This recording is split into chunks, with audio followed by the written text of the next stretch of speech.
Kiranya Anda dapat menikmati kebaikan hati Tuhan dan hidup dalam ketenangan hati yang Ia limpahkan kepada Anda di dalam Kristus.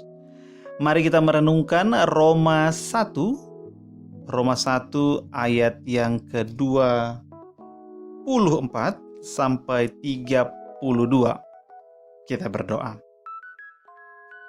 Terpujilah Engkau Tuhan yang memberikan firman-Nya untuk menerangi dan menguduskan hati kami. Amin. Kita melanjutkan pembahasan kemarin, Roma 1 masih di dalam hukuman Allah atas kefasikan dan kelaliman manusia. Kita tahu bahwa manusia yang fasik dan yang lalim adalah manusia yang menindas kebenaran Allah itu dengan kelaliman. Melihat Allah melalui karya-karyanya, tahu bahwa Tuhan itu ada tetapi tidak peduli. Bertindak seakan-akan Tuhan tidak ada. Bahkan bukan hanya tidak peduli, tetapi justru lebih dari itu melawan Tuhan dengan cara apa? Menindas kebenaran dengan perbuatannya, bukannya menyembah Allah tetapi menyembah buatan tangannya sendiri. Dan pada bagian yang hari ini kita lihat, karena hal-hal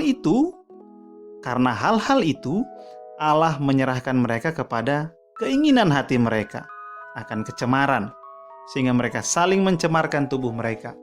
Ini hal yang mengerikan ketika Tuhan tidak lagi menegur manusia, tetapi Dia membiarkan manusia menyerahkan mereka kepada keinginan hati mereka akan kecemaran, maka itu menunjukkan bahwa itu murka Tuhan itu sedang berlangsung.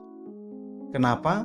Karena ketika Tuhan mencegah seseorang dari dosanya, itu berarti Tuhan masih peduli dengannya.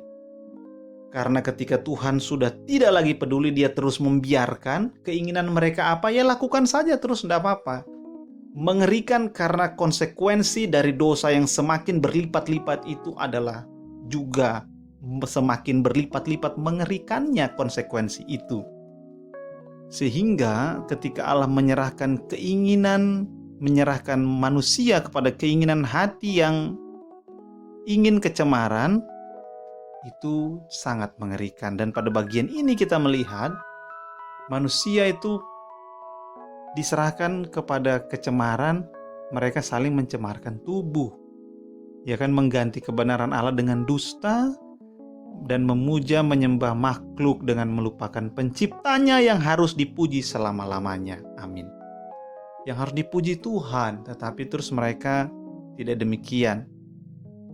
Jadi terus hawa nafsu, ya kan, diserahkan kepada hawa nafsu, ya kan, istri-istri mereka menggantikan persetubuhan yang tidak wajar dengan yang persetubuhan yang wajar dengan tidak wajar. Suami-suami juga demikian. Nah, ini ayat untuk homoseksual, ya kan. Jadi untuk gay, untuk para lesbian, ketika bisa terus melakukan kegiatan gay, kegiatan lesbian, itu berarti tanda bahwa Tuhan membiarkan, dan itu murka Tuhan, dan itu mengerikan, saudara. Bagi Anda yang sedang terlibat gay atau lesbian atau ada kenalan, berdoalah kepada Tuhan, berbaliklah, karena itu murkanya sedang berlangsung, itu semakin mengerikan. Jangan meneruskannya, itu hanya akan membahayakan Anda. Dan karena mereka tidak merasa perlu untuk mengakui Allah, maka Allah menyerahkan mereka kepada pikiran-pikiran yang terkutuk sehingga mereka melakukan apa yang tidak pantas. Jadi bukan hanya hati, tapi pikirannya, ide-ide yang bagaimana gitu kan. Tuhan juga udah biarin aja, ya kan. Penuh dengan rupa-rupa kelaliman, kejahatan, keserakahan, kebusukan, penuh dengan dengki, pembunuhan, perselisihan, tipu muslihat, kefasikan. Mereka adalah pengumpat, pemfitnah, pembenci Allah, kurang ajar, congkak, sombong, pandai dalam kejahatan, tidak taat, tidak penyayang, tidak setia, tidak berakal budi, tidak taat kepada orang tua, tidak mengenal belas kasihan. Hal-hal itu terjadi ketika kita tidak lagi menyembah Allah yang benar. Kita tidak lagi peduli dengan Allah. Tuhan membiarkan itu terjadi. Ini sangat mengerikan. Sangat mengerikan. Kita sudah melihat ini pada beberapa bagian dunia di mana ketika gay, ya kan, undang-undang gay marriage, ya kan, pernikahan sejenis itu disahkan hukumnya bahwa orang yang menikah sejenis boleh. Ada banyak sekali hal-hal ini terjadi. Ada perselisihan sampai ke hal-hal yang besar. sangat mengerikan, sangat mengerikan. Jadi orang-orang ini melakukannya dan mereka juga setuju dengan orang-orang lain yang melakukannya. Jadi ketika kita katakanlah tidak melakukannya, tapi kita setuju dengan orang-orang yang melakukannya, berarti kita mengambil bagian di dalam perbuatan orang-orang itu. Sehingga kita pun mengambil bagian di dalam murka Allah yang sedang berlangsung. Dan itu, saudara-saudara, jangan terjadi dalam hidup Anda dan saya. Karena itu berbahaya. Beberapa orang menganggap murka Allah itu sederhana dan imut, ya kan? Imut dalam arti ya itu hanya sekedar bual-bualan orang-orang saja gitu, orang-orang yang beragama. Sementara itu kan tidaklah demikian. Murka Allah itu mengerikan.